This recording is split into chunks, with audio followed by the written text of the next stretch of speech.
We came in peace for all mankind. Ready to fire. We need to live up to that.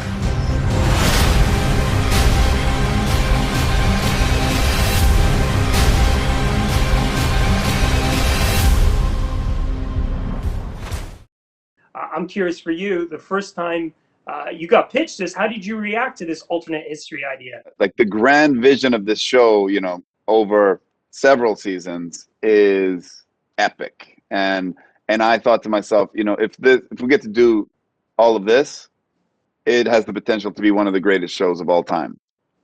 And the way that it starts, the first season starts, and we almost think that this is kind of a Mad Men in NASA kind of show, and then it starts off on this alternate history timeline, and the U.S. and the Soviets, they build bases on the moon, and we see a little bit of Cold War entering the space arena. But now, when we get to release the second season, and we jump 10 years, and now we're in the new 80s, and we've gone much further down this alternate timeline, and we've seen a much bigger divergence from real history, and the rate of innovation has accelerated. So there's all this new technology that was not around in the real 80s, and now the Cold War is boiling hot in space, and we're at the precipice of a nuclear war in space and on Earth. Now we start to see the inklings of where this show is going, and of course we're going to go shoot the third season pretty soon, and I of course know where that's going. It's really exciting to finally get to show people what, and to get people to understand what this show really is, because I think after seeing the first season, you don't really understand the grander vision of it, and now you can start to see it. For people who've never seen it, the effects are spectacular. I can't get over how great the show looks. Can you talk a little bit about that, and just being on these, you were on the moon in season 1, and what was that like? Also, what's it like putting on the costume? I know you did RoboCop, so which was harder? So RoboCop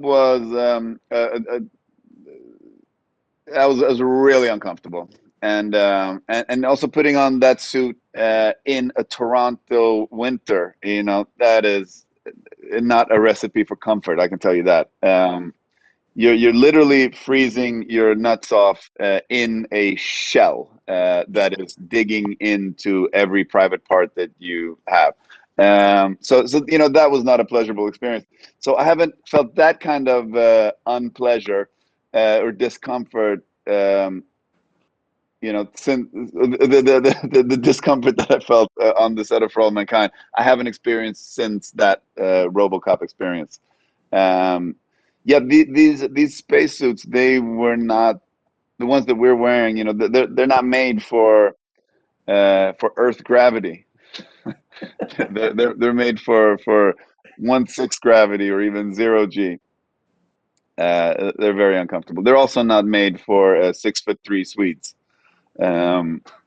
So I have a lot of trouble fitting my body into those.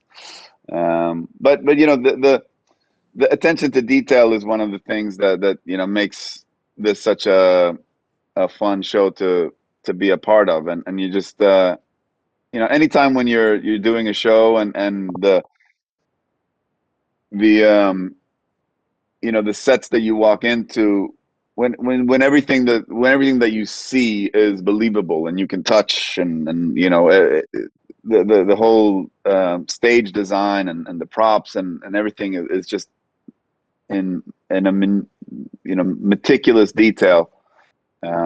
It just you have to act less. You can just be.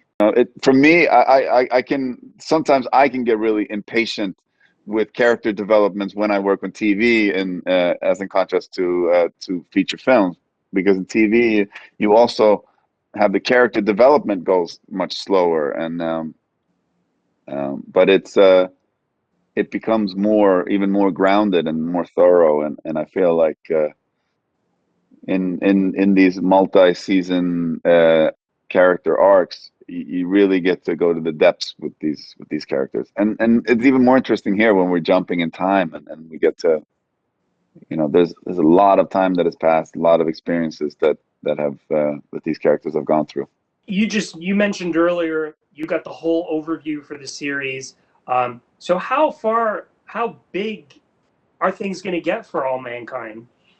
It gets really big. It really, yeah. It's this show just keeps growing in scale and in vision, and you start to see it in the second season, and in the third season, it grows even more, and it goes more and more into that sci-fi space, and into sci-fi territory. It remains grounded. It is firmly grounded in reality, and in and it has tethers to real history, but the divergence continues to increase, and we go further into space and into sci-fi territory.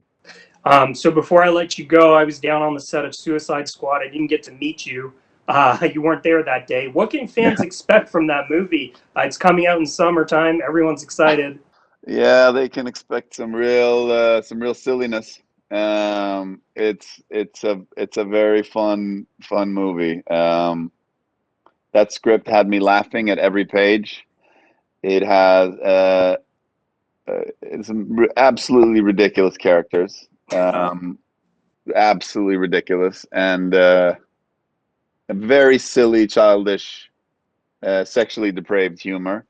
And mainly John Cena's character is sexually depraved, and that is because that all comes from John Cena's sexually depraved mind.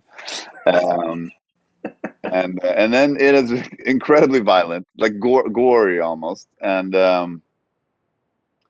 but comedic, and then it's also surprisingly moving at times, and it just, James Gunn just has a unique handle on that genre, and